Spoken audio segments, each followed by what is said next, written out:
Okay, let's begin. All right, Mrs. Faulkner, Mrs. Holmes, and Mrs. Mullen, I will assume that you guys can all hear me. I hope you guys all had a good weekend. All right. Well, ladies and gentlemen, up I have the morning message, and you guys can see it on the board as I read it.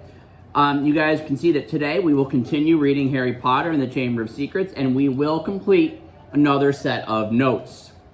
So on your do now, it asks you to write down tonight's homework in your agenda. If you've not already done this, please do it now. Okay, write down today's homework, your classwork. It's right here highlighted in blue. Justina, would you read the homework that we're going to do today? Read chapter 16 and complete a set of notes of your choice. Notebook page 73. Very good. So, you guys, we're going to be reading chapter 16 today, and we will complete a set of notes. Also, right now, raise your hand, guys, if you have your ELA grade report so your teachers can come around and collect it. I noticed that there are a lot of students in a lot of classes that did not hand this in. I told you guys when I gave it to you on Friday, it counts as an extra additional 100 for a homework grade. So it's a free 100. All you have to do is take your grade book home, get it signed, return it, and you guys will have 100. You don't have to do anything. You don't have to write anything. In fact, your parents have to do the writing. They have to sign their name to it. So if you've not already done that, you need to make sure that you do that. So raise your hand right now in your classrooms for your teachers to come collect those. And if teachers, you guys have any, I will come and get those from you guys later. All right, and it's just a general good reminder for anybody. I know I still have a couple people in my room. Your permission slips for Friday's presentation are due. Okay, take a second and look at the scoreboard.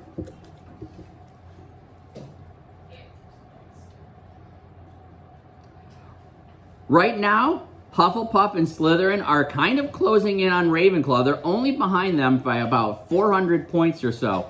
And look at Hufflepuff and Slytherin. You guys are only 20 points apart. The team that really struggled last week is what house, Casey? Gryffindor is the house that really struggled, largely because of what's been going on in my room. Some Gryffindor students made some bad choices and lost a lot of points. Okay, so ladies and gentlemen, let's jump into today's lesson. All right, your interactive notebook table of contents is here. All right, and right there you guys can see page 73. We're going to be putting these notes on this page. So everybody, right now, open up your ELA notebooks. And if you've not already done this, please set up your notebook page. I apologize for the glare that there seems to be on my paper. But you guys know that you need to have the date. Actually, Justina, will you turn on the right light switch? That might take the glare away. You need the title. And this title is Chapter 16. There it goes. That's a little bit better. The Chamber of Secrets. And this is on page 73. So everybody take a minute right now and put the title on this notebook page.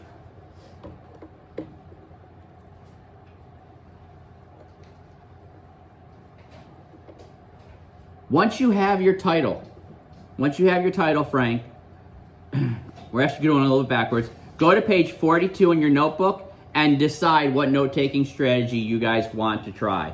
So every single person right now, after you have that title on there,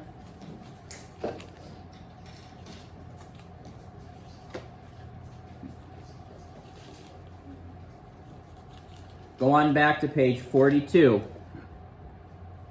and make a decision about which note-taking strategy you want to try. In my homeroom, raise your hand if you would like to use sticky notes.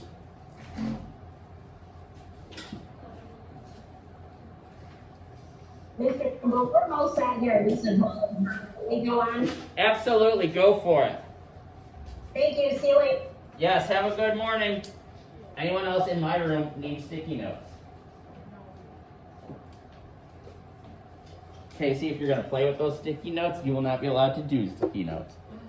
First time I see you playing with them, you will be asked to change your note-taking strategy. I do think that that's a good note-taking strategy for you, though, sticky notes. So make it work, okay?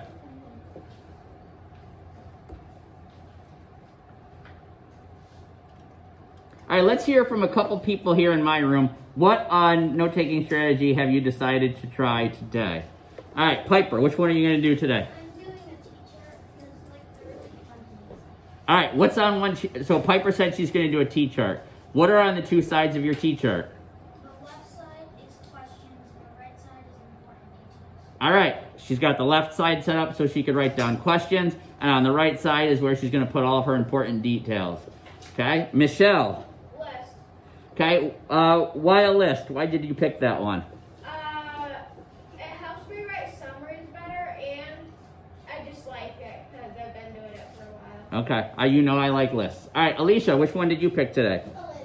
Why did you pick a list? Because when I was doing Cornell notes, I couldn't like figure out that many questions, and I had trouble doing the summaries. Okay, so good. So this is something that Alicia just shared. She was doing Cornell notes, but she found that she struggled to do the questions and that she wasn't doing a great job on her summaries. So she switched to a better note-taking strategy. All right, and that's a good choice. One of the things I want you guys to get out of this is a lot of times teachers in the middle schools and the high schools, they won't tell you kind of what style of notes to choose. And they won't teach you about these different strategies. So one of the things I like to do is when you guys are going and getting ready to go on into the junior high, Frank, and into the high school, is that you go in knowing some of these different note-taking strategies. So if a teacher doesn't tell you or give you guided notes or certain kind of notes, you can say, oh, you know what, I'm going to do some bullets here. Or I'm going to and put this information in a web. And you guys go across the street having some skills with note-taking strategies. And you guys kind of know what works for you and what doesn't work for you. All right, Jane, what did you pick? I picked the T-chart too because I like Cornell notes, but I didn't really like having to write the summary later. Uh-huh. So I did a T-shirt with questions on the left side and important details. Okay, I know you guys probably had a hard time hearing that, but Jane explained why she liked using a T-chart as well. Because she liked Cornell notes, but she didn't like having to write the summary later. I'm going to guess, especially since you knew the next day we were going to write a summary in class. So it was like you were doing it twice. Okay, all right, so let's move on here. And before we read any chapter, Casey, what do? We go back and we review the last chapter that we read. So the last chapter that we read was chapter 15, Aragog. Okay, so everybody turn to your notes from chapter 15.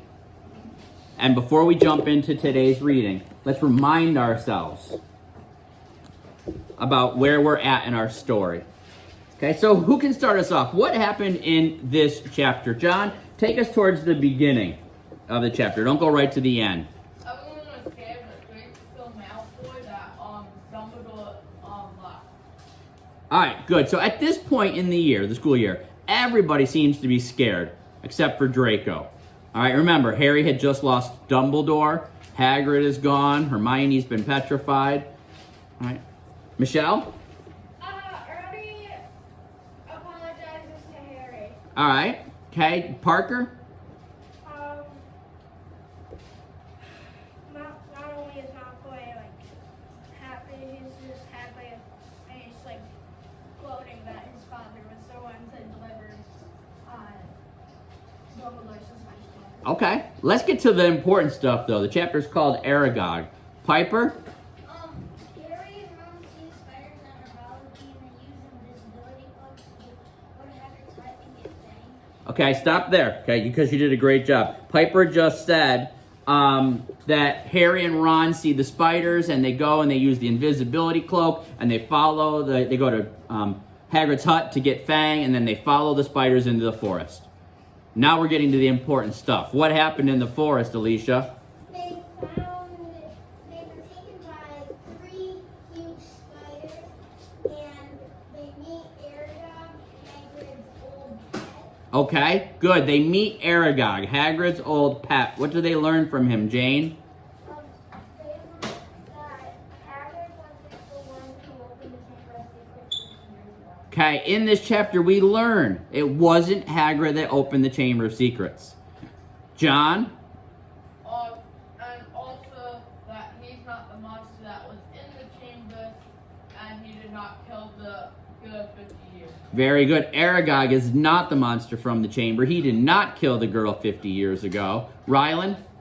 The girl that died 50 years ago was killed in a bathroom. Good. And the girl that died 50 years ago was killed in a bathroom. That covers pretty much everything. That brings us right up to the end of the chapter. When Harry basically says to Ron, hey, Ron, do you think the girl that might have died could have been who? Moaning Myrtle. Okay, so that's what they suspect now. And that's where we're at in our story. Okay, so everybody, ladies and gentlemen, make sure that your notes are set right here in my chapter 16 notes. Everybody open your book to page 360. Can you believe we're that far, guys? 360. Yes, we can tape that one. We'll do it during lunch. All right, chapter 16, which is called what, Justina? The Chamber of Secrets. Good, you should have your book open. I just have one. What? I'm caught up between two ideas for the note. Oh, well, you need to decide now which one you're going to do. This and teacher. Okay, well, make a very quick decision, okay? What's the name of this chapter? That's my question, though. Was Michelle? The Chamber of Secrets. So this book is called The Chamber of Secrets, and this chapter is specifically called The Chamber of Secrets. So when we're thinking about our plot, what is the most intense part of our plot called? You guys could look in your notebook. Again, for digital people, the only person I see on here right now is Jolene, that's on here independently. Piper or Parker? It's called the Climax. Very good. It's called the climax of the plot. Okay? Where our hero faces his final big battle. Or the Supreme Order. Okay? And then Parker's already answered my next question. When we think about the hero's journey, where does that align, Parker? The Supreme Order. The Supreme Ordeal. So this is exactly the same. The Supreme Ordeal and the climax are exactly the same. And that's the part of the story we're about to get to here. So pay close attention. What do we do with unknown and unfamiliar words? Jocelyn? Underline them. You guys will have one more vocabulary model at the end of the book to do, okay? So make sure you're going to continue to underline those words. Do you have to wait for me to say stop and write something down? No, you do not. Okay, if you hear something, if you have a question, you can very quickly jot it into your notes, and then you can continue to follow along. All right, chapter 16, The Chamber of Secrets. All those times we were in that bathroom, and she was just 3 toilets away, said Ron bitterly at breakfast next day. And we could have asked her. And now, it had been hard enough trying to look for spiders. Escaping their teachers long enough to sneak into a girl's bathroom. The girl's bathroom, moreover, right next to the scene of the first attack, was going to be almost impossible. But something happened in their first lesson, Transfiguration, that drove the Chamber of Secrets out of their minds for the first time in weeks. 10 minutes into the class, Professor McGonagall told them that their exams would start on the 1st of June, 1 week from today. Exams? Howled Seamus Finnegan. We're still getting exams?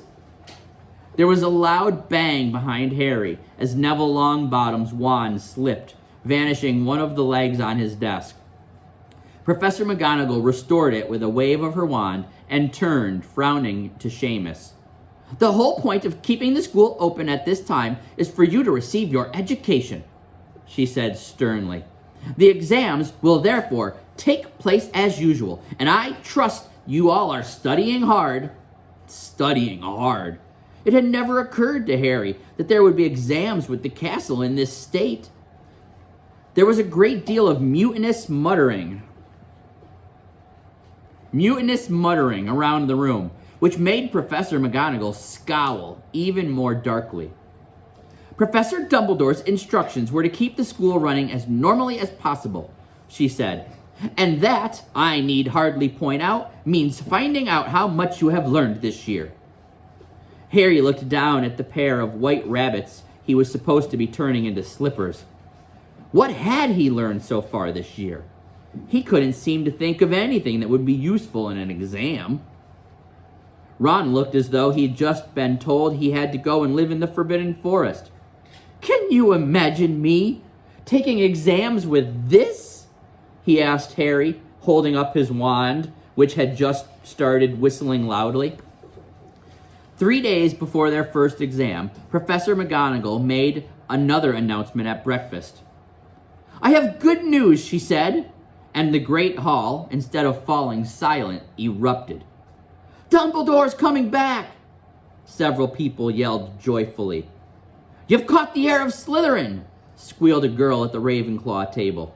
Quidditch matches are back on, roared Wood excitedly. When the hubbub had subsided, Professor McGonagall said, Professor Sprout has informed me that the mandrakes are ready for cutting at last. Tonight, we will be able to revive those people who have been petrified. I need hardly remind you all that one of them may well be able to tell us who or what attacked them. I am hopeful that this dreadful year will end with our catching the culprit. Okay, you guys should all write something down.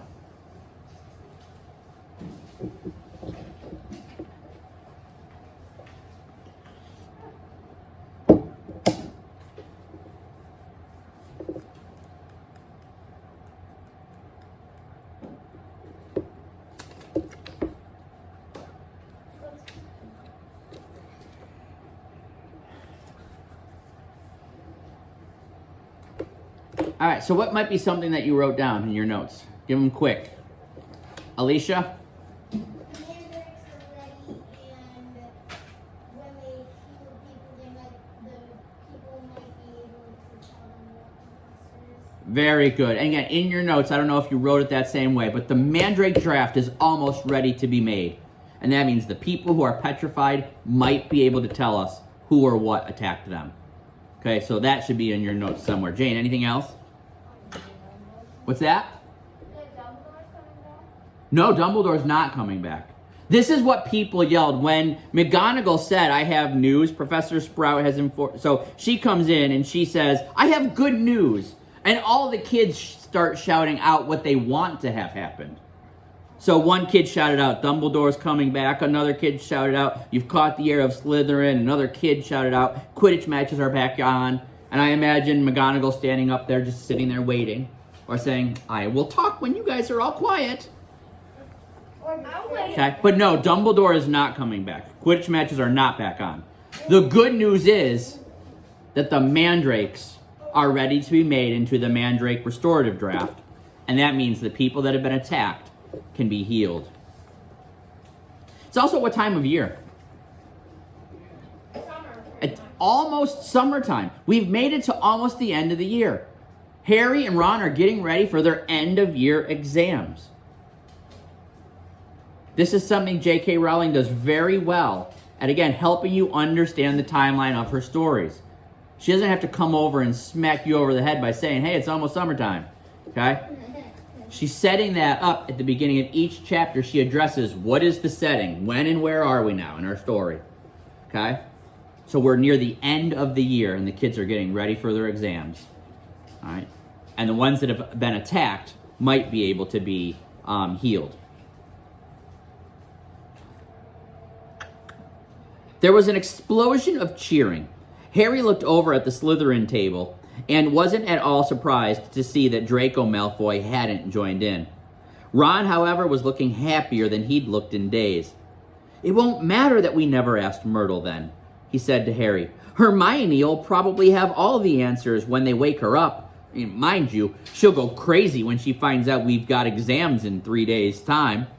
She hasn't studied. It might be kinder to leave her where she is till they're over.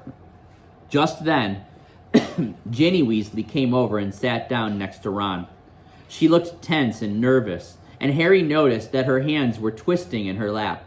What's up? Said Ron, helping himself to more porridge. Ginny didn't say anything, but glanced up and down the Gryffindor table with a scared look on her face that reminded Harry of someone, though he couldn't think who. "Spit it out," said Ron, watching her. Harry suddenly realized who Ginny looked like. She was rocking backward and forward slightly in her chair, exactly like Dobby did when he was teetering on the edge of revealing forbidden information. "I've got to tell you something," Ginny mumbled, carefully, not looking at Harry. "What is it?" said Harry. Ginny looked as though she couldn't find the right words. "What?" said Ron. Ginny opened her mouth, but no sound came out. Harry leaned forward and spoke quietly so that only Ginny and Ron could hear him. "Is it something about the Chamber of Secrets? Have you seen something? Someone acting oddly?" Ginny drew a deep breath, and, at that precise moment, Percy Weasley appeared, looking tired and wan. "If you finished eating, I'll take that seat, Ginny. I'm starving. I've only just come off patrol duty." Ginny jumped up as though her chair had just been electrified, gave Percy a fleeting, frightened look, and scampered away. Percy sat down and grabbed a mug from the center of the table. Okay, you guys should probably add something to your notes. What was Ginny about to just do? Piper? Ginny was just about to reveal some good information. Yes, Ginny was just about to reveal some important information, but she never got a chance to. Because of who? Percy. He always arrives at the wrong time, or sometimes at the right time. It's just bad timing. Yeah, very bad timing. Alright. Percy, said Ron angrily. She was just about to tell us something important. Halfway through a gulp of tea, Percy choked. "What sort of thing?" he said, coughing. "I just asked her if she'd seen anything odd, and she started to say, 'Oh, that's nothing to do with the Chamber of Secrets,'" said Percy at once. "How do you know?" said Ron, his eyebrows raised. "Well, if you must know, Ginny walked in on me the other day when I was, well, never mind. The point is, she spotted me doing something, and I asked her not to mention it to anybody. I must say, I did think she'd keep her word. It's nothing really, I'd just rather..." Harry had never seen Percy look so uncomfortable. "What are you doing, Percy?" said Ron, grinning. "Go on, tell us. We won't laugh." Percy didn't smile back. "Pass me those rolls, Harry. I'm starving." Harry knew the whole mystery might be solved tomorrow without their help, but he wasn't about to pass up a chance to speak to Myrtle if it turned up.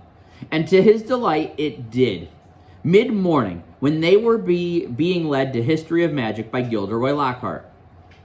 Lockhart, who had so often assured them that all danger had passed, only to be proved wrong right away, was now wholeheartedly convinced that it was hardly worth the trouble to see them safely down the corridors. His hair wasn't as sleek as usual. It seemed he had been up most of the night, patrolling the 4th floor. "Mark my words," he said, ushering them around a corner. "The first words out of these poor petrified people's mouths will be, 'It was Hagrid.'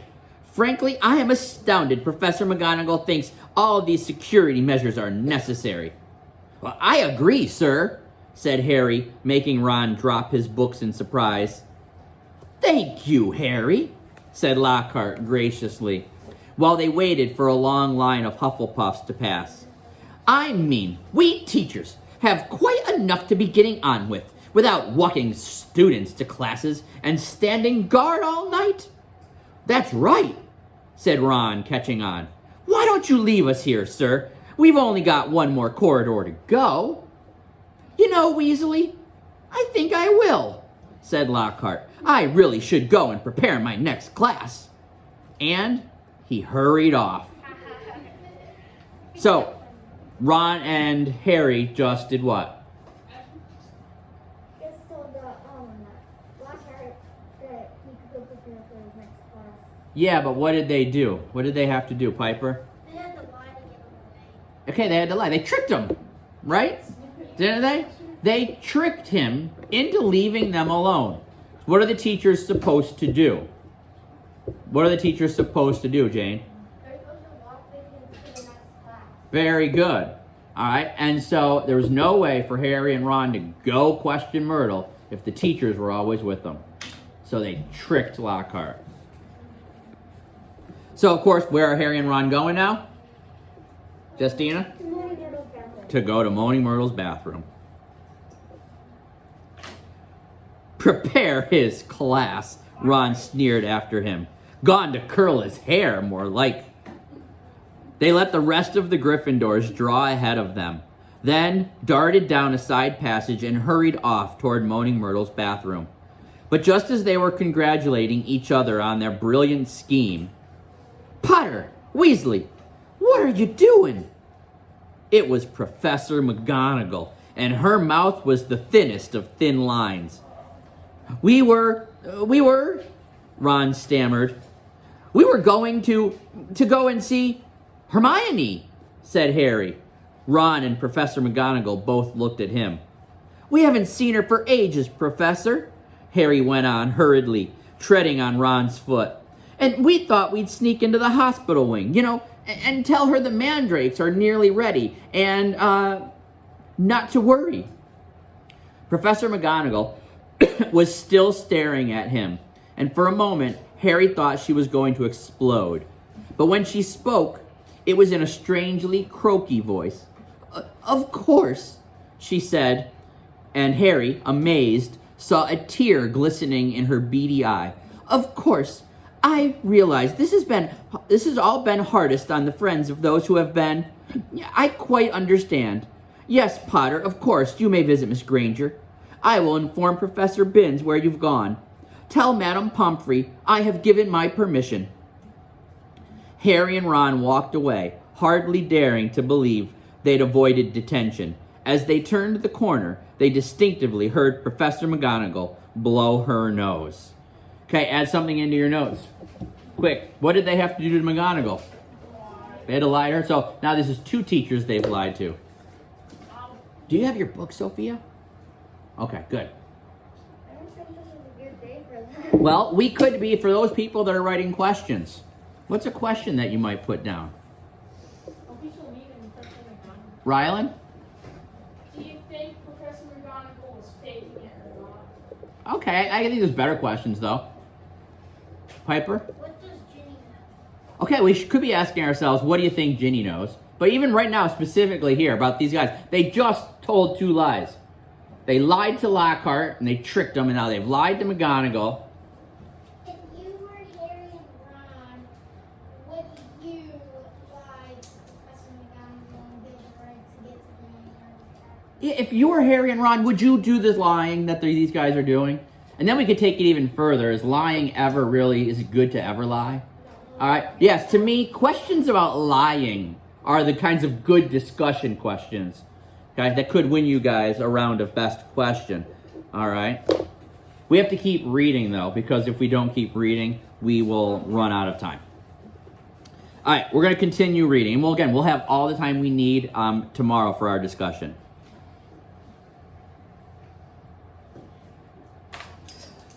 That, said Ron fervently, was the best story you've ever come up with, also known as the best lie. They had no choice now but to go to the hospital wing and tell Madame Pomfrey that they had Professor McGonagall's permission to visit Hermione. Madame Pomfrey let them in, but reluctantly. There's just no point talking to a petrified person, she said, and they had to admit she had a point when they'd taken their seats next to Hermione. It was plain that Hermione didn't have the faintest inkling that she had any visitors, and that they might just as well tell her bedside cabinet not to worry for all the good it would do. Wonder if she did see the attacker, though, said Ron, looking sadly at Hermione's rigid face. Because if he sneaked up on them all, no one will ever know. But Harry wasn't looking at Hermione's face. He was more interested in her right hand. It lay clenched on top of her blankets, and bending closer, he saw that a piece of paper was scrunched inside her fist. Making sure that Madame Pomfrey was nowhere near, he pointed this out to Ron. "Try and get it out," Ron whispered, shifting his chair so that he blocked Harry from Madame Pomfrey's view. It was no easy task. Hermione's hand was clamped so tightly around the paper that Harry was sure he was going to tear it. While Ron kept watch, he tugged and twisted, and at last, after several tense minutes, the paper came free. It was a page torn from a very old library book. Harry smoothed it out eagerly, and Ron leaned close to read it too. "Of the many fearsome beasts and monsters that roam our land, there is none more curious or more deadly than the basilisk, known also as the king of serpents. This snake, which may reach gigantic size and live many hundreds of years, is born from a chicken's egg, hatched beneath a toad.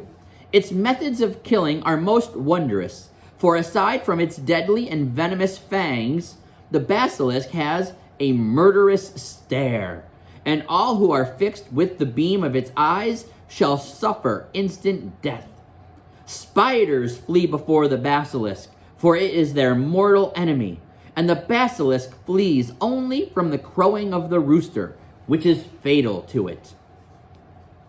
And beneath this, a single word had been written in a hand Harry recognized as Hermione's. "Pipes." It was as though somebody had just flicked a light on in his brain. "Ron!" he breathed. "This is it! This is the answer! The monster in the chamber is a basilisk, a giant serpent. That's why I've been hearing that voice all over the place, and nobody else has heard it. It's because I understand parcel tongue." Harry looked up at the beds around him. "The basilisk kills people by looking at them. But no one's died because no one looked it straight in the eye. Colin saw it through his camera. The basilisk burned up all the film inside it, but Colin just got petrified. Justin must have seen the basilisk through Nearly Headless Nick. Nick got the full blast of it, but he couldn't die again. And Hermione and that Ravenclaw prefect were found with a mirror next to them. Hermione had just realized the monster was a basilisk. I bet you anything she warned the first person she met to look around corners with a mirror first. And that girl pulled out her mirror and..." Ron's jaw had dropped. "And Mrs. Norris?" he whispered eagerly. Harry thought hard, picturing the scene on the night of Halloween. "The water," he said slowly. "The flood from Moaning Myrtle's bathroom. I bet you Mrs. Norris only saw the reflection." He scanned the page in his hand eagerly. The more he looked at it, the more it made sense. "The crowing of the rooster is fatal to it," he read aloud. "Hagrid's roosters were killed. The heir of Slytherin didn't want one anywhere near the castle once the chamber was opened. Spiders flee before it. It all fits." "But how's the basilisk been getting around the place?" said Ron. "A giant snake someone would have seen." Harry, however, pointed at the word Hermione had scribbled at the foot of the page. "Pipes," he said. "Pipes. Ron, it's been using the plumbing. I've been hearing that voice inside the walls." Take a moment and write something down. In fact, write many things down.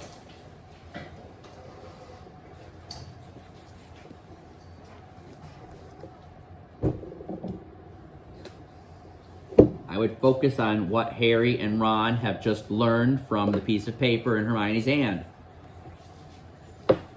Yes, Michelle? Can I share what I wrote? You wrote it all already? There's a lot to write. I know you were reading. All right, what'd you write? The voice that Harry keeps hearing is the monster inside of the chamber because he understands parcel mouth. Okay. But what did you write down about what is the monster? Parker, what'd you put in your notes? The monster is a giant serpent. Okay, but it gave you a name that starts with a B. If that name is not in your notes, you have overlooked something and you need to add it to your notes. Casey? Good. The monster is a basilisk. If that's not in your notes, it should be in your notes. What did you write down about a basilisk? Because there's a great description that's in Hermione's paper. You should not just write down that the monster is a basilisk. What did you write down about what is a basilisk? Right, and again, for people in the other classrooms, as you guys are hearing me ask these questions, you should be making sure that you have the answers to them in your notes. Rylan, what did you write down about a basilisk? It kills people by putting in the eye and the roosters, probably the dew, whatever it's shaped. Yeah, okay. So it can kill by just looking at something in the eye, but a rooster's crow can kill it. What else did you write down about a basilisk? Frank? Born from a chicken egg under a toad. Born from a chicken egg, hatched under a toad. What'd you write down about its fangs? You guys can raise your hands. And if you don't have anything written down, again, this is your clue that maybe you should write something down about them. Jane? That they have like poisonous venom in them. Yeah, venomous fangs. So if you get bit, their bite is poisonous. So we learned a lot about what the monster is now. And how did we figure all this out? No. Alicia? In No, where was the piece of paper, Michelle? In her mind. In Hermione's hand. Even when Hermione is petrified, she is still helping the boys out. Okay, I'm on the top of page 371. Of course, Hermione. Ron suddenly grabbed Harry's arm. The entrance to the Chamber of Secrets, he said hoarsely. What if it's a bathroom? What if it's in Moaning Myrtle's bathroom? Said Harry. They sat there, excitement coursing through them, hardly able to believe it. This means, said Harry, I can't be the only Parselmouth in this school. The heir of Slytherin's won too. That's how he's been controlling the basilisk. What are we going to do? Said Ron, whose eyes were flashing. Should we go straight to McGonagall? Let's go to the staff room, said Harry, jumping up. She'll be there in 10 minutes. It's nearly break. They ran downstairs, not wanting to be discovered, hanging around in another corridor. They went straight into the deserted staff room. It was a large paneled room full of dark wooden chairs. Harry and Ron paced around it, too excited to sit down. But the bell to signal break never came. So again, what's their plan? Who are they going to go tell? Frank? Professor McGonagall. Yeah, they're going to like the teacher's room. This is what they call, they're going to the staff room. They're going to the teacher's room to tell the teachers, to tell McGonagall. But the bell to signal break never came. Instead, echoing through the corridors came Professor McGonagall's voice, magically magnified. All students to return to their house dormitories at once. All teachers return to the staff room immediately, please. Harry wheeled around to stare at Ron. Not another attack. Not now. What'll we do? Said Ron, aghast. Go back to the dormitory? No, said Harry, glancing around. There was an ugly sort of wardrobe to his left, full of the teachers' cloaks. In here. Let's hear what it's all about. Then we can tell them what we found out. They hid themselves inside it, listened to the rumbling of hundreds of people moving overhead, and the staff room doors banging open. From between the musty folds of the cloaks, they watched the teachers filtering into the room. Some of them were looking puzzled, others downright scared. Then Professor McGonagall arrived. It has happened, she told the silent staff room. A student has been taken by the monster right into the chamber itself. Professor Flitwick let out a squeal. Professor Sprout clapped her hands over her mouth. Snape gripped the back of a chair very hard and said, How can you be sure? The heir of Slytherin, said Professor McGonagall, who was very white, left another message right underneath the first one. Her skeleton will lie in the chamber forever. Professor Flitwick burst into tears. All right, I know we only read a teeny tiny bit, but you guys, if you didn't write down something in your notes.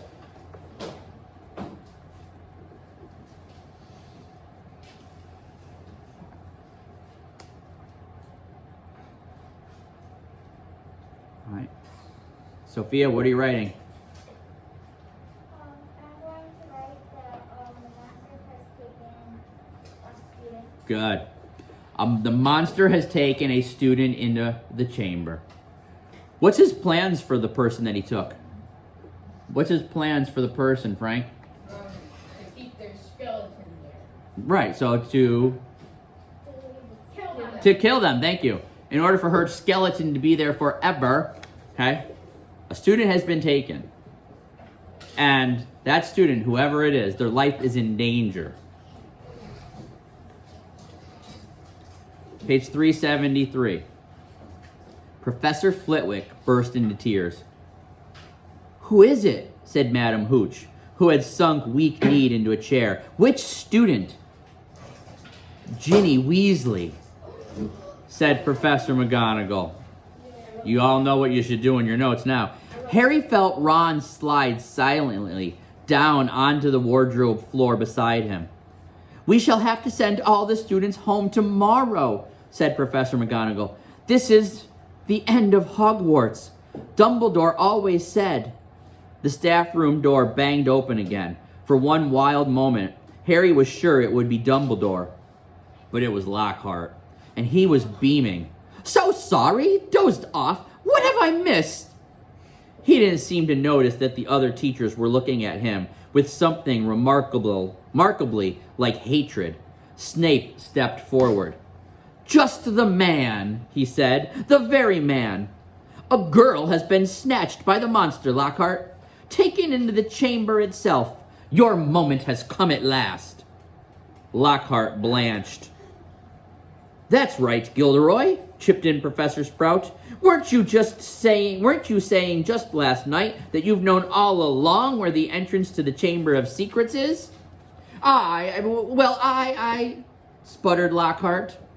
"Yes, didn't you tell me you were sure you knew what was inside it?" piped up Professor Flitwick. Did I? I don't recall." "I certainly remember saying you were sorry that you hadn't had a crack at the monster before Hagrid was arrested," said Snape. Didn't you say that the whole affair had been bungled and that you should have been given a free rein from the first?" Lockhart stared around at his stony-faced colleagues.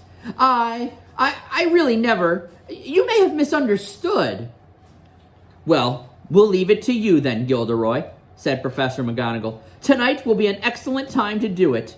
We'll make sure everyone's out of your way. You'll be able to tackle the monster all by yourself. A free rein at last."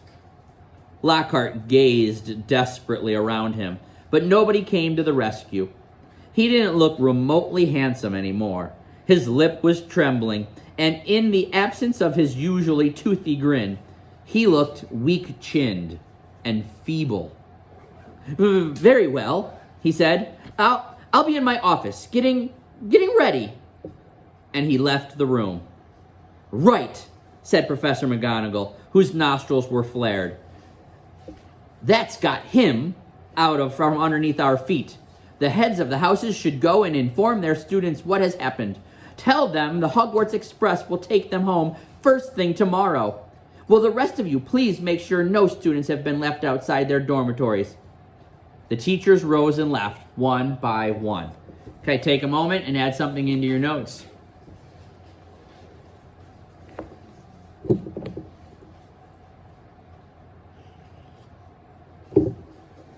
Yes, Justina? I run out of room to write notes down. Where are you? You probably can go on to just the next page and then make sure you skip one for your summary.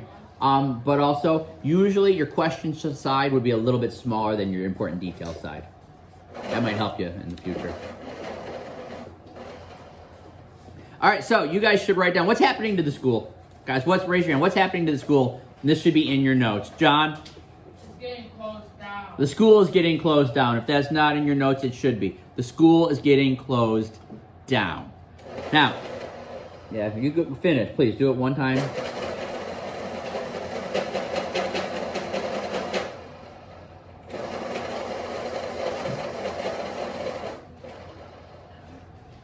All right, hopefully that worked. And what's the teacher's plan? The school is closing, but what is the plan the teachers have created, Rylan? Send Deodorant Lockhart to the school so they can do their own jobs. Okay, do you think that they really believe that Lockhart's going to do anything with the monster? No, and we know that at the top of page 375. It says, that's got him out from under our feet. So it's kind of like they've just given him a job to do to get rid of him, right? We just got to get rid of this guy so we can do our job. All right, so the teachers are the ones that are taking care of getting the students safety, and they've set Gilderoy to go find the monster. Now, why? Why have they set Gilderoy to go find the monster? What's he been doing all year long, Jane? Because he's been saying that he knows, like where it is and that he knows how to kill the monster. Right, he's been bragging all year long. Oh, too bad I didn't get a hold of this monster. It's too bad they sent Hagrid away before I got to do it. I've known all along. Okay, he's doing what he always does, which is to put himself above everybody else in a way that he is better. Okay, last thoughts, Michelle, and then we got to keep reading. Why did Jane get taken? Because she's pureblood. Write it down. I just have to. Write it down as one of your questions. All right? We got to keep reading. We'll get back to questions at the end if we have time. All right, and we know that we'll have time for questions tomorrow. I'm on page 375, ladies and gentlemen.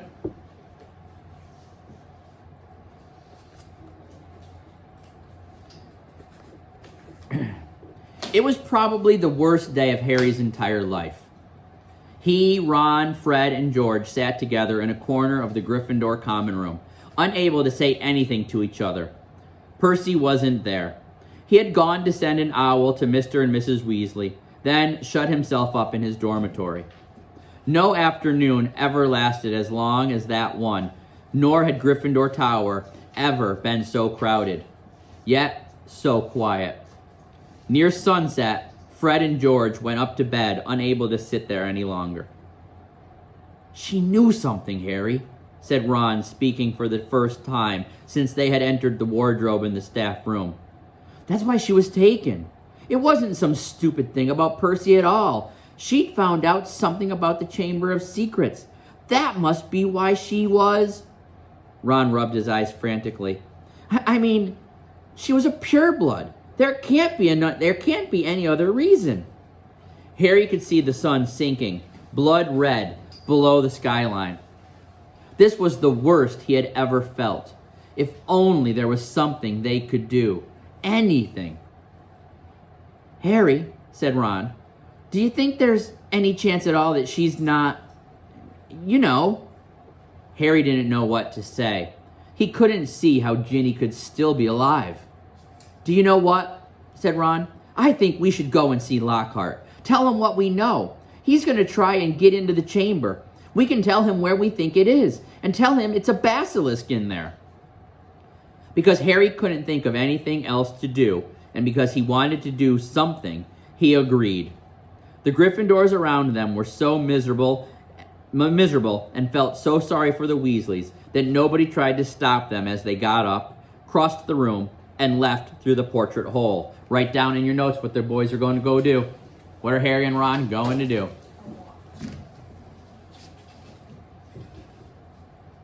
Room on my timeline.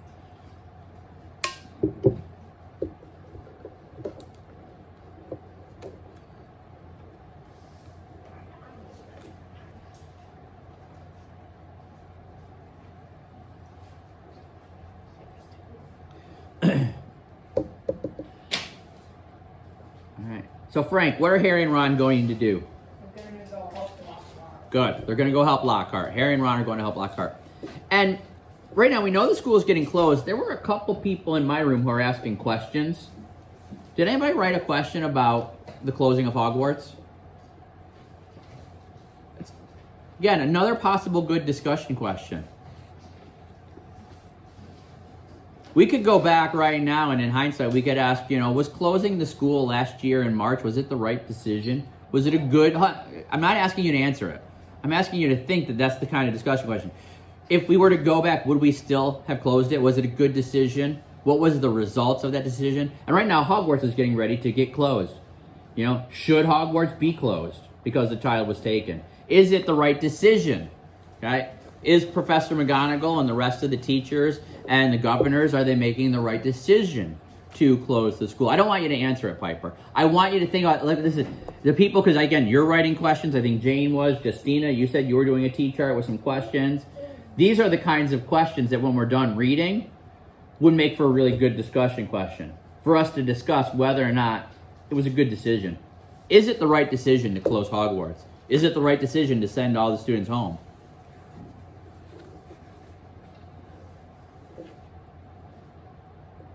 All right, I am on page 377, right? Oh yeah, 376. They left through the portrait hole. I'm right near the middle bottom. Darkness was falling as they walked down to Lockhart's office. There seemed to be a lot of activity going on inside it. They could hear scraping, thumps, and hurried footsteps. Harry knocked, and there was a sudden silence from inside. Then the door opened the tiniest crack, and they saw one of Lockhart's eyes peering through it. "Oh, Mr. Potter, Mr. Weasley," he said, opening the door a bit wider. "I'm rather busy at the moment. If you would be quick." "Professor, we've got some information for you," said Harry. "We think it'll help you." Well, it's not terribly." The side of Lockhart's face that they could see looked very uncomfortable. "I mean, well, all right." He opened the door and they entered. His office had been almost completely stripped. 2 large trunks stood open on the floor. Robes, jade green, lilac, midnight blue, had been hastily folded into one of them. Books were jumbled untidily into the other. The photographs that had covered the walls were now crammed into boxes on the desk. "Are you going somewhere?" said Harry. Well, yes," said Lockhart, ripping a life-size poster of himself from the back of the door as he spoke and starting to roll it up. "Urgent call, unavoidable, got to go." "What about my sister?" said Ron jerkily. "Well, as to that, most unfortunate," said Lockhart, avoiding their eyes as he wrenched open a drawer and started emptying the contents into a bag. "No one regrets more than I. You're the Defense Against the Dark Arts teacher," said Harry. "You can't go now, not with all the dark stuff going on here." "Well, I must say, when I took the job," Lockhart muttered, now piling socks on top of his robes, "nothing in the job description. Didn't expect—" "You mean you're running away?" said Harry disbelievingly. "After all that stuff you did in your books? Books can be misleading," said Lockhart delicately. "You wrote them," Harry shouted. "My dear boy," said Lockhart, straightening up and frowning at Harry, "do use your common sense. My books wouldn't have sold half as well if people didn't think I'd done all those things. No one wants to read about some ugly old Armenian warlock, even if he did save a village from werewolves. He'd look dreadful on the front cover. No dress sense at all. And the witch who banished the abandoned banshee had a hair lip. I mean, come on. So you've just been taking credit for what a load of other people have done?" said Harry incredulously. Harry, said Lockhart, shaking his head impatiently. "It's not nearly as simple as that. There was work involved. I had to track these people down, ask them exactly how they managed to do what they did. Then I had to put a memory charm on them so they wouldn't remember doing it. If there is one thing I pride myself on, it's my memory charms. No, it's been a lot of work, Harry. It's not all book signings and publicity photos. You know, you want fame, you have to be prepared for a long, hard slug." Okay, take a second, write down what you just learned about Lockhart. First of all, what is he doing? Write it down in your notes. And what did we learn about him and all of his famous books? I'm kind of suspectful. Yeah, so did I.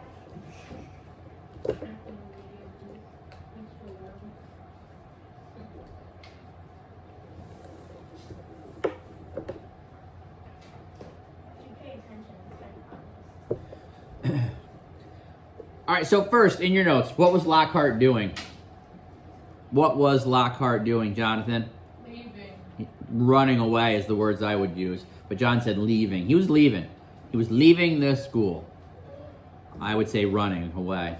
And what did we learn out about him, Rylan? He's a fraud and he's just been taking out the stores and they're not showing him. Very good. He is a complete and total fraud.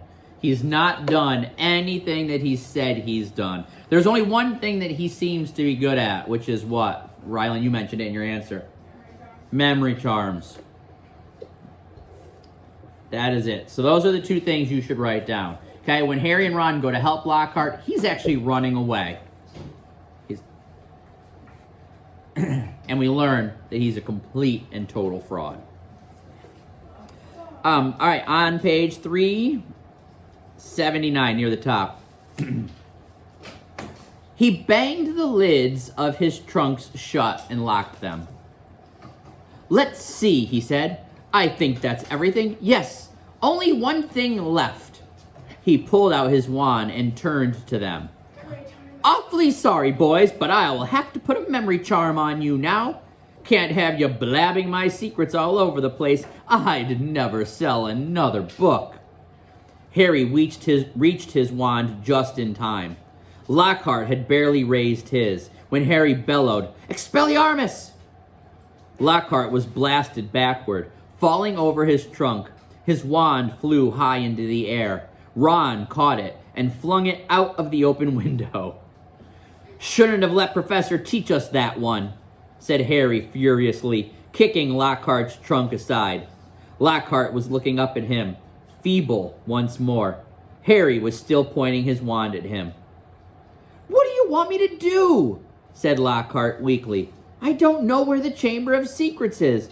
There's nothing I can do. You're in luck, said Harry, forcing Lockhart to his feet at wand point. We think we know where it is, and what's inside it. Let's go. They marched Lockhart out of his office and down the nearest stairs, along the dark corridor, where the messages shone on the wall, to the door of Moaning Myrtle's bathroom. They sent Lockhart in first. Harry was pleased to see that he was shaking. Moaning Myrtle was sitting on the tank of the end toilet. Oh, it's you, she said when she saw Harry. What do you want this time?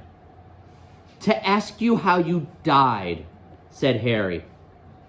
Myrtle's whole aspect changed at once. She looked as though she had never been asked such a flattering question. Ooh, it was dreadful, she said with relish. It happened right in here. I died in this very stall. I remember it so well.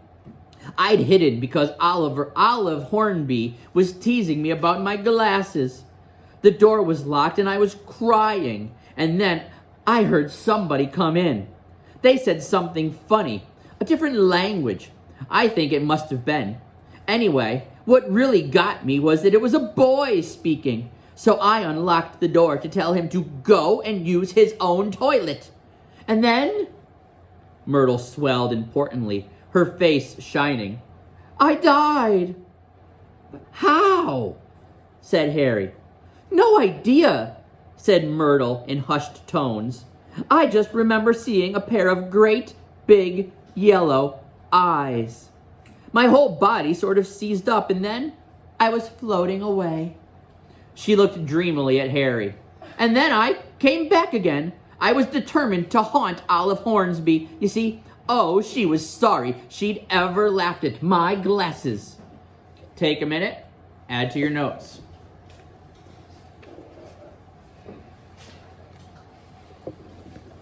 And remember, in my notes I'd be adding, where do Harry and Ron take Lockhart? And then, what does Moaning Myrtle tell them? Riley, do you have a question? Technically, when Moaning Myrtle just got petrified because she had glasses on. Good question, but I would say clearly no. Maybe I can tell her because she was crying. Rylan asked the question. If you want to answer, you could raise your hand. Because again, with a mirror, you're not looking at it directly. With a camera lens, it's going through the camera lenses, which is, again, is changing the picture. Your glasses don't really change the picture; it just makes it more clear. So, in fact, maybe it would just kill you more accurately because you have glasses on. You can see it more clearly. Yeah, because you're seeing How would it. it kill you less accurately? I don't know, because death is ultimate. Rylan, do you have a serious question?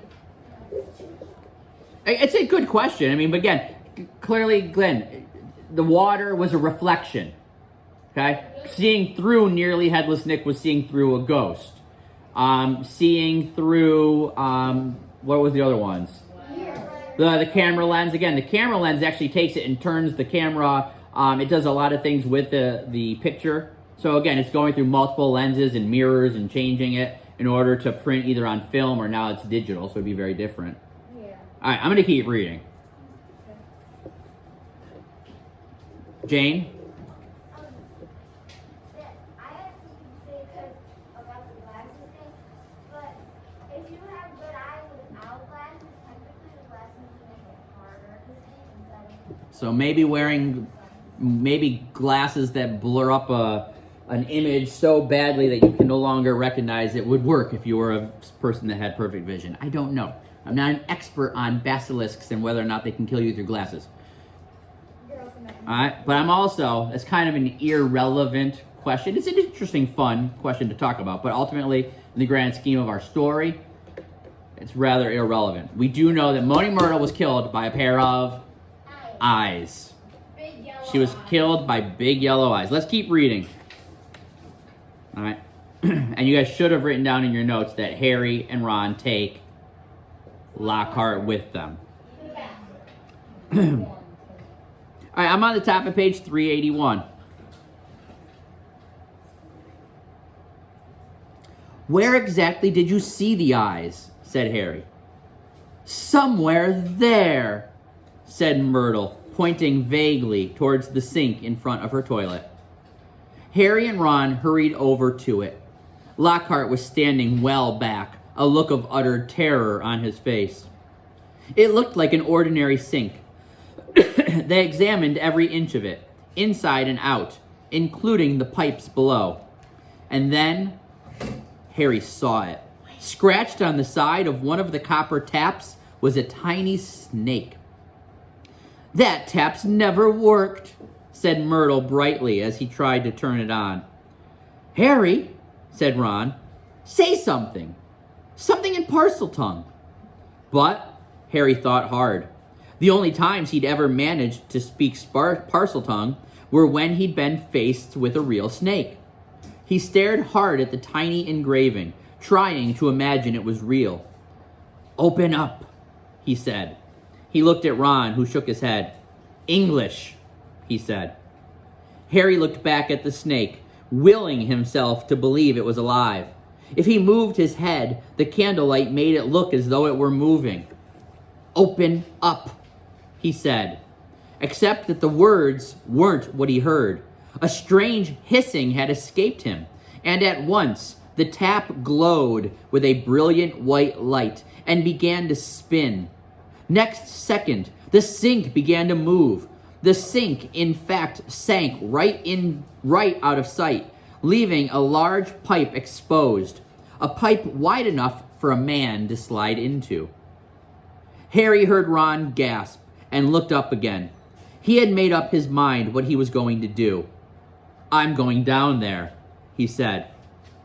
He couldn't not go, not now that they found the entrance to the chamber, not if there was even the faintest, slimmest, wildest chance that Ginny might be alive.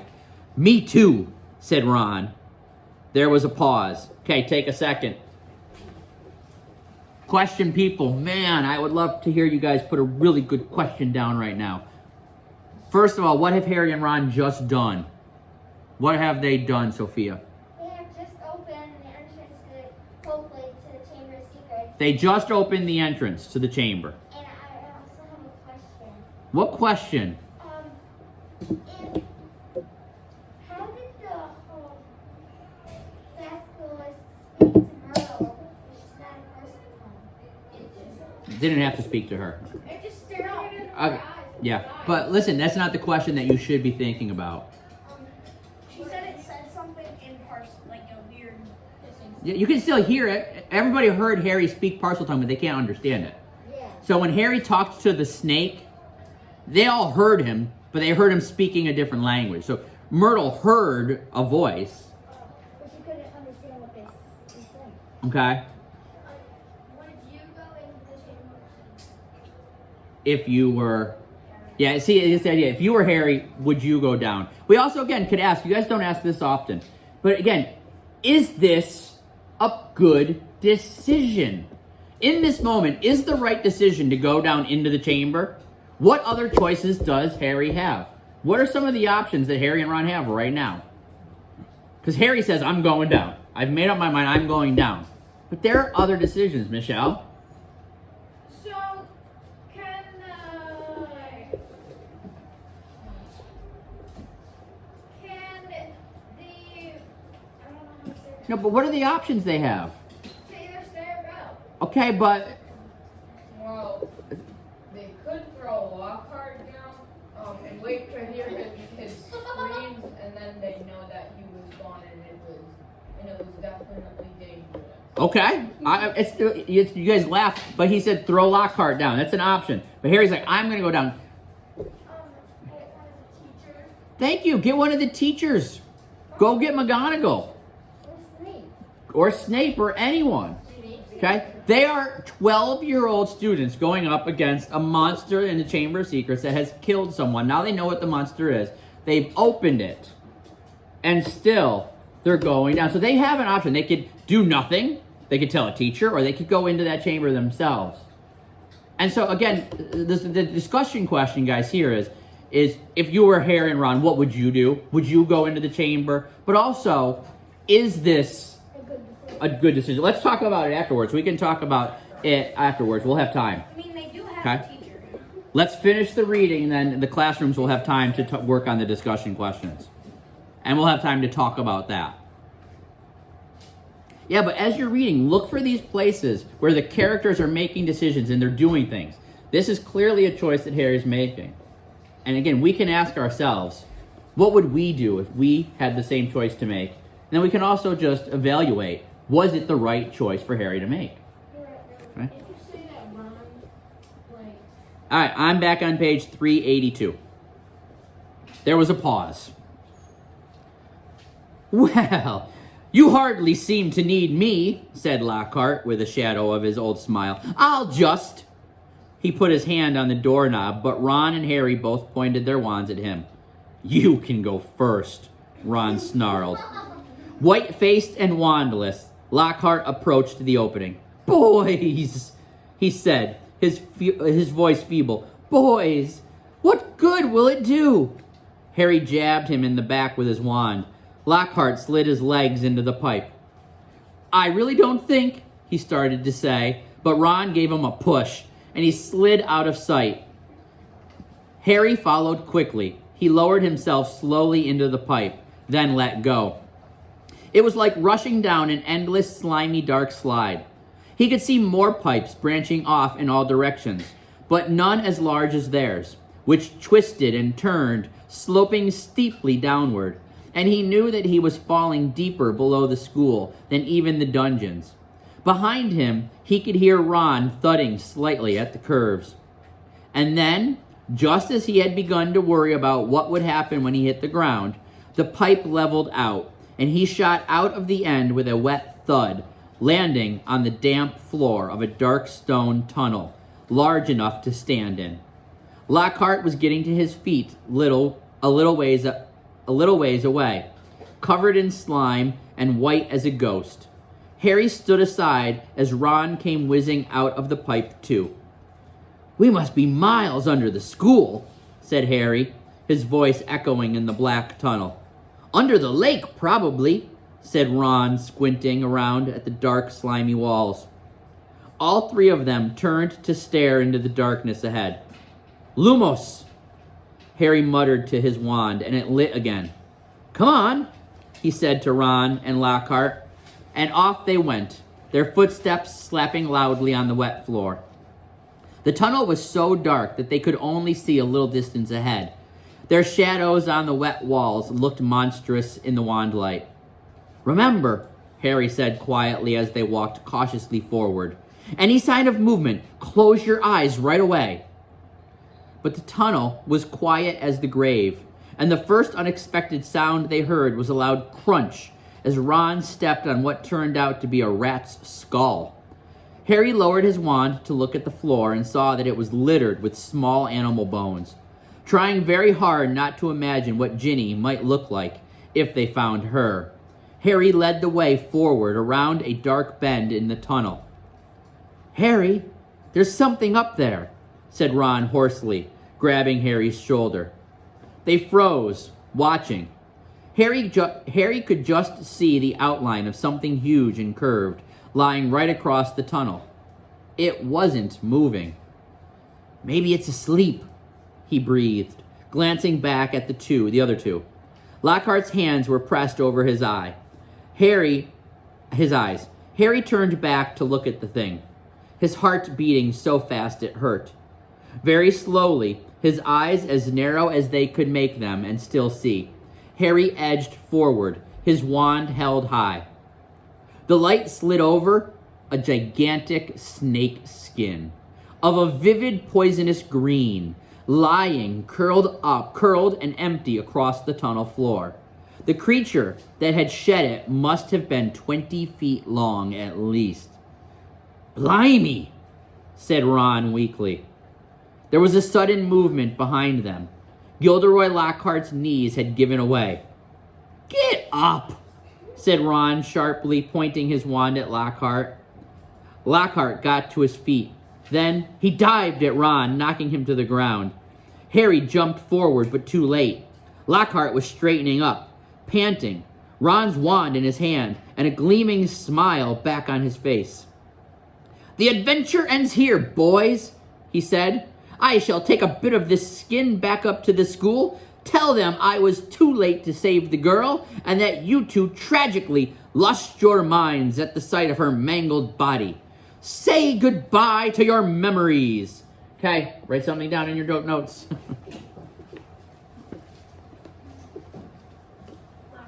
So what did they find, first of all? A giant what? They found a giant snake skin. Good, and then Lockhart has a plan. What's his plan, Michelle? First of all, I don't have any more room on my page. That's a good problem to have, not a bad problem. It's all right, you can go on to the next page if you really, really need to. Or use the margin. So, what is Lockhart's plan? Basically to lie to the school again. Good, and erase... Ron and Harry's memory. Good. He's going to erase Ron and Harry's memory. What's he going to let happen to Ginny? Alicia? He's gonna let Ginny die. Let her die. Okay, so he's going to erase Ron and Harry's memories. Let Ginny die. And go up to the school and act like a what? Justina? A fraud again. Like a fraud, yes. Hero. Thank you. That's the word I was thinking of, Casey. "I was just too late. I saved these boys, but I couldn't save the girl. I have some snakeskin for proof." He's going to act like a hero. And again, all kinds of questions come to mind that you guys that are writing questions down could be writing right now about this and about Lockhart. Casey, I'm going to give you points for that answer. Yes, Alicia? Ron's wand is still broken. Ron's wand is still broken. Okay. Does Lockhart know that, though? No. Okay. Because Lockhart's so caught up in only himself. He wouldn't pay attention to Ron's wand. All right, but that is his plan. And that plan alone tells us a lot about Lockhart. He's going to let an 11-year-old girl die. He's going to erase the memories of two 12-year-old boys and take the credit for being a hero. All right, page 385.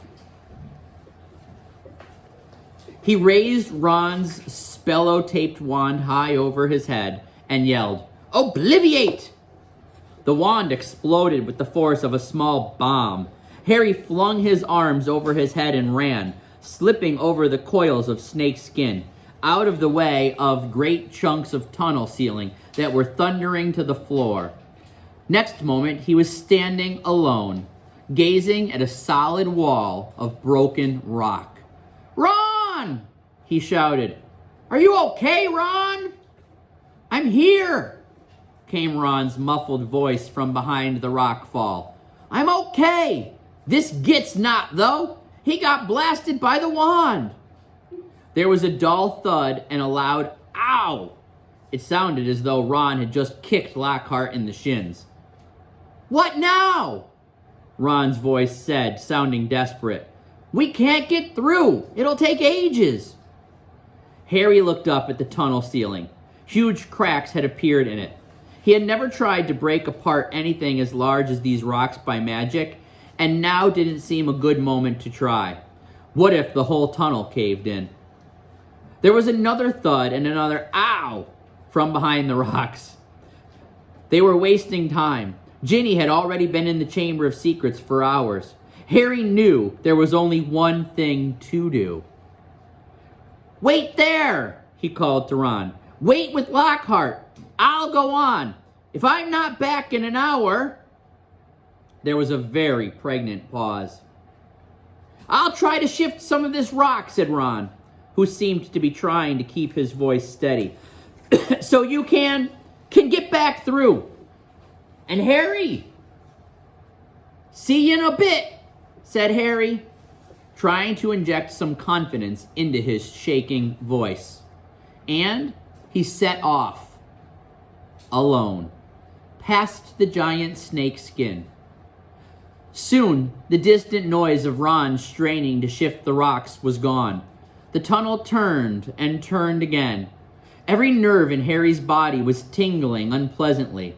He wanted the tunnel to end, yet dreaded what he'd find when it did. And then at last, as he crept around yet another bend, he saw a solid wall ahead on which two entwined serpents were carved, their eyes set with great glinting emeralds. Harry approached, his throat very dry. There was no need to pretend these stone snakes were real. Their eyes looked strangely alive. He could guess what he had to do. He cleared his throat, and the emerald eyes seemed to flicker. Open, said Harry in a low, faint hiss. The serpents parted as the wall cracked open. The halves slid smoothly out of sight, and Harry, shaking from head to foot, walked inside. Okay, please add your final pieces of information and your final questions to your notes.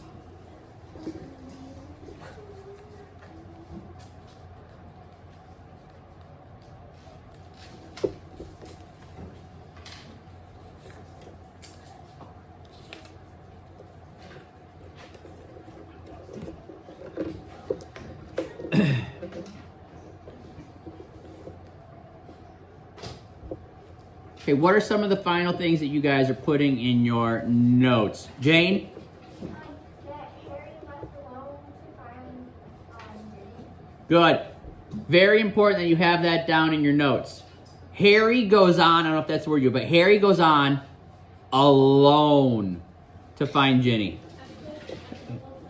All right, so this is something that we've spoken about. Wait, Frank, wait to take your picture. I'll give you guys time, because you might want to add something down in your notes that I'm talking about right now. This is something that we said all along. When the hero faces the supreme ordeal, how do they have to go on and face that final battle, Piper? Alone. Harry's final battle is alone. So in chapter 14, he loses 3 people. And in this chapter, he finally lost who, Michelle? He lost Ron. And he goes on alone to achieve great deeds on behalf of a group. Not for himself, not because he wants fame and glory like Lockhart, but why? Because it's the right thing to do. It's what must be done. All right, so guys, listen, we're going to begin class tomorrow with discussion questions. Right now, teachers in your classrooms, though, students can upload pictures of your notes, and you could use this time right now to allow the students to ask their own questions or to begin using my questions. So we're going to end with discussion today, and then we'll also begin class tomorrow with a little bit of a deeper discussion before we go into our quiz. So Mrs. Holmes and Mrs. Faulkner, you guys can sign off and just let the kids upload pictures and begin asking their own questions. All right, so I want to hear from you guys before we even read anything that I wrote. And also, right now, guys, go ahead and upload your pictures. All right, Rylan, start us off. What's a question that you would like to talk about? Well, I'm just a little confused because everyone can hear Harry speaking Basilisk's tongue, but they can't hear the voice when Basilisk's tongue goes through the pipes. Listen, that's a good question. That is a good question. And anybody want to respond to that? Why can the kids and everybody hear Harry when Harry speaks parcel tongue, but why is it that Harry's the only one that can hear the snake, the basilisk? Now we know what it's called. Because nobody, Hermione couldn't hear it. Remember, Lockhart couldn't hear the snake when he was in serving detention. No one else can hear the monster except for Harry. But yet everybody can hear Harry. So why do you think that is? I don't know if we'll ever be able to answer it, but we could talk about why. Rylan, call on someone. Michelle? I'm guessing it's because the snake is an actual snake, but Harry isn't an actual snake. Again, we'll never know the answer to this, so all we can do is speculate. Keep calling on people, Rylan. Well, so I think that maybe the snake is just like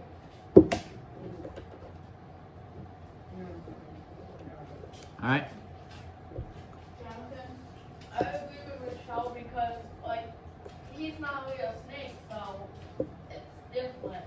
And, I mean, the snake's a snake and he's a human. Sophia? I think it's because since he's partial time, then only he. It's like somehow that he is part of the snake's DNA. Okay. Call maybe one more person, and then we'll do another question. I agree with Michelle. I think it's because Harry's a human and like everybody else is like sort of. But Harry's a human, so other humans can hear Harry, but like regular humans can't just hear what Snake's saying. Okay. So again, maybe it just comes down to the fact that other humans can't hear the snake. All right. Let's ask other questions. Who's got another question? Frank? well, I actually have a response to Michelle's answer. All right, and then we need to move on. We'll go to a second question. I don't think that's right because humans, like, if a human were like to imitate the sound that a dog makes, you can still hear them, and you can still hear the sound that dogs make over the water. All right. So again, this is one of those great questions. We would never be able to answer it. All we can do is speculate. All right. Unless you know J.K. Rowling. So Michelle, do you have a question that you want us to talk about? What did Ginny know? All right. What do you think Ginny knew? Rylan. She probably is the one that opened the chamber. Okay. Keep going. Sophia. I kind of go along with Rylan, but because she was almost like she was shy when she was trying to talk to Harry and Ron. Jay. Yeah, I agree with Lyman that she maybe not really. I don't think she opened the chamber. I feel like she did something wrong, or like somebody, the person that did open the chamber forced her to do something. Harper. Yes. No, I think it was because remember Percy said, yes. Oh, that, and he said like, that was just, and he didn't say it. Like, he said that Jenny caught him doing something. Okay. All right. One more person. Next, and then we'll do the next question. Oh, Alicia, I think it was about what Percy did, what Ginny caught Percy doing, because when she noticed Percy was there, she acted all scared and ran away. Right. But do you remember what the original question was? Was why do you think Ginny was taken into the chamber? Right. What do you think Jenny did? Yeah. What do you think Ginny knew? Okay. So let's go on. Next question. I want to get to some of those great questions that we were stopping about and talking about in class. About the decisions about these boys and the decisions they made and, You know, Jane, I know you were writing questions down as we read today. So what's one of the ones that you think is a good one? If you were Harry, would you go into the chamber? All right, yeah. So if you were Harry, would you guys be doing the same thing that he is right now, or would you be doing something different? Go ahead, Jane. Yes, I would. I would be going into the Chamber of Secrets for the Okay. I would too, not just because Ginny's in there, it's because it's for the sake of the school. Okay. Keep going, Jane. Calling a couple more. Well, I would probably do it just because, well, one, my friend's sister would be in there, and then two, it's for the school, really. I probably would go because he started the mission already, so he might as well just finish it. And he knows magic, and he speaks parcel mouth, so. He's got some advantages. Maybe he can speak to the monster. I definitely wouldn't. I'd probably just sacrifice Lockhart and then walk away. Would you tell a teacher or just leave Lockhart? Would you tell any other people? No, it's too scary. Okay. So, Regular snakes are scary. Jane, call in another person. Violet. I would have done what Lockhart was trying to do after I pushed him in. Because what he did, I would not let him get away. Wait, when they're standing at the top, or after they were already in the chamber? When he was trying to run at the top, Okay. I just pushed him in and ran myself. All right. I want to ask you guys a question because I know I didn't ask this in tomorrow's questions. What is that plan that Lockhart had? What does that tell us about Lockhart? What are your thoughts on Lockhart? Knowing now that, again, he legitimately, if the Ron's wand was not broken, okay, he would be allowing Ginny to die. He would be erasing the memory of both Harry and Ron, and he would be going up and pretending that he was a hero. What are your thoughts on Lockhart now? Okay? Sounds like a con man, kind of. Okay? Or like a carny, too. And if you were face to face with him, what would you want to do? Kick him. Michelle? Steals the wallet. He sounds evil! Okay. He's gone from being just arrogant and full of himself to being straight up evil. Alicia? I think he's evil and like I would trust him in anything he ever says. Rylan? I tried to find out that death curse that you find out about later on and Uh-huh. use it on him. Okay. Casey? Well, I get really mad at him and I do correct this curse. What curse? Correct this curse. I can't tell what you're saying. John? Feed him to the snake. Feed him to the snake. John says, "Good." I go a little bit deep again. I want to know about what are our feelings towards him. Don't just say I would feed him to the snake. I mean, it's I hate Lockhart, and I think I would probably punch him in the face and then take him to somebody and. Piper. I would take Lockhart and like lead him to Professor McGonagall and like tell him everything like he's a fraud and trying to fight. He's a coward as well, isn't he?